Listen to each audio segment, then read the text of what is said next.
Let's focus on the business of poaching. The illegal poaching of rhino horn in South Africa is rising yet again. There was a marked decrease during the hard lockdown imposed in the country last year, designed to curb the spread of COVID-19. But those pandemic restrictions have now been eased, and poachers, it seems, are back on the hunt for horns. CGTN's Rhino now reports. South Africa's hard lockdown at the end of March last year brought the country to a near standstill. All movement was banned except for essential services. While this was devastating to the economy, it was a relief for rhino conservation.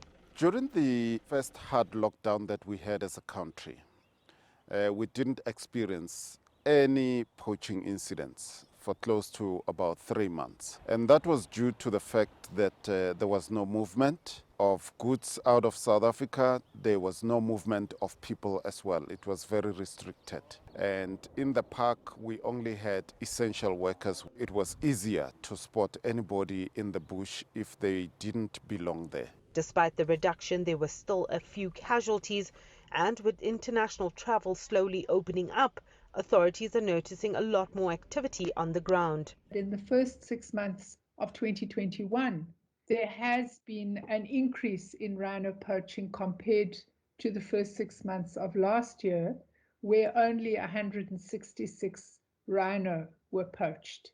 In the first 6 months of this year, we have very sadly lost 249 animals. This is less than the 318 that we lost in the same period in 2019. More measures are being put in place to curb the poaching. Safely dehorning rhinos has also helped to prevent rhino killings. What we have done also is to call in the South African National Defence Force. The border area is their competence. They are the ones who have to keep that safe from intruders and from incursions. But unfortunately, it is such a wide area and people do manage to come through. South African authorities are doing all they can to stop the rhino poaching, but poachers often find new ways of getting in. In the first 6 months of this year, Kruger Park has experienced 715 poacher incursions, an increase of approximately 4% compared to last year. The total number of rhino that we have lost in the Kruger Park in the first 6 months of this year is 132. The COVID restrictions and the limitations on the movement of people helped to save hundreds of rhinos. Unfortunately, a lot more needs to be done in order to keep this species from going extinct, especially now that international borders are reopening. Rhino, CGTN, South Africa. All right, then, so let's explore this in a bit more detail. Kadu Kiwesibunya is the CEO of the African Wildlife Foundation. He's joining us now live on the program. Thank you for your time this evening, sir. Let's start by putting some numbers to the problem.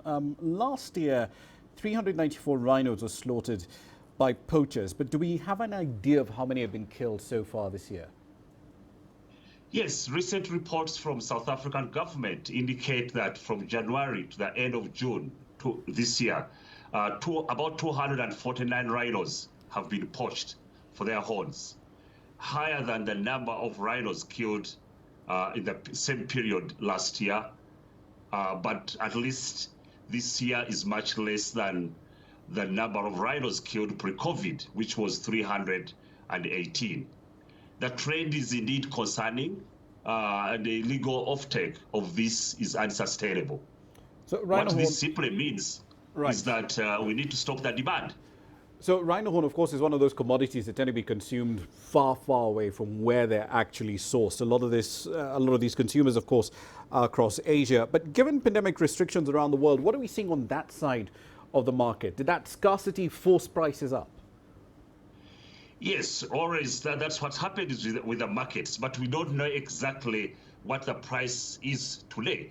My suspicion is that because of COVID and restriction of travel and closing of borders, the price probably has gone high. But it's very troubling. The shift of the illegal wildlife is increasingly for the demand outside. We are seeing it now moving on internet with the pandemic closing down travel. Illegal wildlife products are on sale on the dark web. And that's why at AWF, we have now counter wildlife department that deals with cybercrime and prosecutorial management. Hang on, so I can go online into the dark web using, say, a browser like Tor perhaps, and actually find someone who's selling rhino horn or pangolin scales, elephant tusks, that sort of thing. That's where this trade has moved on to. Absolutely. And just last week, in a country I want to name because it's still premature, we are going after the middle guys. We found a sale of ivory and pangolin scales on the dark web. And we're just working now with Interpol to get the bad guys apprehended and the sellers from this country. Yes, it's worrying, but the ultimate aim is to succeed, is to stop the killing, stop the poaching and trafficking, and then stop the demand. But the demand, once it stops, the killing will stop. Okay, the demand is the main factor. But conservation budgets are essentially strained pretty much across the continent because governments are struggling to fund even basic services, healthcare, education, transport, security, that sort of thing.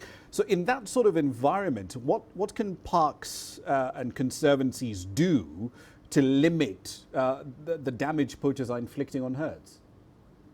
Yeah, a couple of things. Of course, from the revenue side, the tourism industry needs to be supported to rebuild back, but it has to rebuild back better in terms of who is involved. Domestic tourism needs to be increased. Reliance on international arrivals, as we've seen, is not sustainable. So the industry needs to change.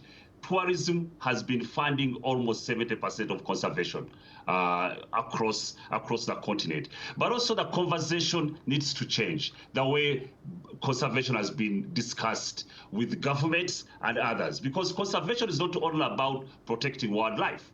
Conservation is about protecting water sources we need for our food security. Conservation is about health, the zoonotic diseases.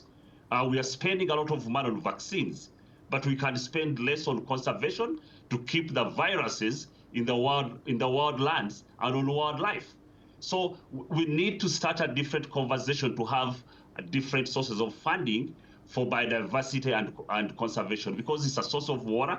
It supports our agriculture in terms of soils, in terms of pollination. It's a food security issue.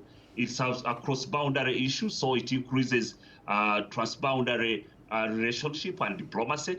We need to discuss about our industry so different from just about protecting wildlife. Is a problem perhaps the way it's being phrased? Because as you pointed out, in the past, 70% of the revenues funding conservation came in from tourism.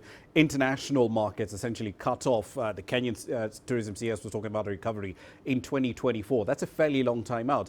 Is a problem that we've not explained to local citizens who are in constant conflict with wildlife that, look, it's in your interest to essentially conserve these ecosystems? Absolutely. We haven't been, and that's the problem with us conservationists. We've always been taken as just tree huggers, that our industry is all about foreigners wanting to see wildlife on the continent. But if you look at it, it's all about the ecological infrastructure that we support as conservationists. That's absolutely essential for the aspirations of Africans, whether it's economic, whether it's health, whether it's food security, whether it's just water for our towns and urban centers. Conservation is life. It's not about wildlife. Wildlife plays a major role in maintaining the ecosystem that supports the ecological services we need for us to survive. But also the one thing, you talked about rhinos, one thing about poaching, it's just as we need to understand that conservation management is just a diligent environmental stewardship, and it's a fairly reliable proxy for broader good governance. Animals like rhinos are important because the death of wildlife also tells us the story and a good indicator how us as Africans, we are managing or failing our resources or the future of this continent. So it's just a proxy indicator. The failure to police protected forests against illegal loggers, for example, or wildlife in parks against poachers, is just an idea of dysfunction that ends in bushes. It's an indicator that often expresses itself in a failure to deal with crime on the streets Right. in our cities. Okay, understood. So it's just a link between as we manage ourselves as human rights, but also as animal rights. Right, got it. It's essentially the broken windows theory at work. I've just extrapolated to a much bigger application. We'll leave it there for the time being. Kadu Kiwe-Sebunya, CEO of the African Wildlife Foundation. Thank you very much for your time this evening. Thank you for having me.